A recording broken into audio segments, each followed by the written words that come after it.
Well, no final decisions have been made on if, where, or how Connecticut will house these migrant children, but the state is actively searching for a place to put them. At the border, there is a crisis, and when there is a new president, it does happen. Samir Mahmood of New Haven knows the plight of the migrant. His mother and father came to the United States seeking political asylum from Bangladesh. It breaks his heart to see kids living in inhospitable conditions. This is not just an immigration crisis, but there is also a COVID crisis.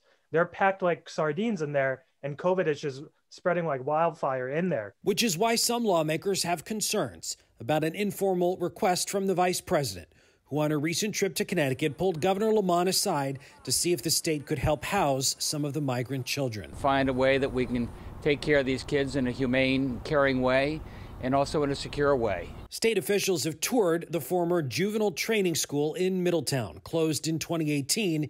Is it too secure? Dominant feeling is that you're in a prison. The facility is designed for up to 240 kids, and I'm hearing that there may be numbers significantly higher than that under this proposal. As an alternative, Representative Michael D'Agostino has suggested the state look at the former High Meadows School in Hamden.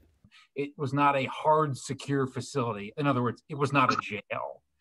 Connecticut is right now already caring for about 100 migrant children who are spread out across nonprofits and group homes and 2 federally run immigration facilities in Groton and Washington. I'm not necessarily sure that I'm confident spreading kids out across the state gives us the kind of wraparound care we think they need. It's very important for us to have medical care space, mental health care space, much like you see here, outdoor recreation space, indoor recreation space. State officials say any migrant housing situation needs to meet a standard of care that far exceeds the current conditions at the border. The most important message I want to leave is that immigrants aren't as bad as you think. They are the backbone of this country. They are people that want to help America succeed. And state officials say they have assurances that any facility used would be run and operated by the federal government and that no state dollars would be involved.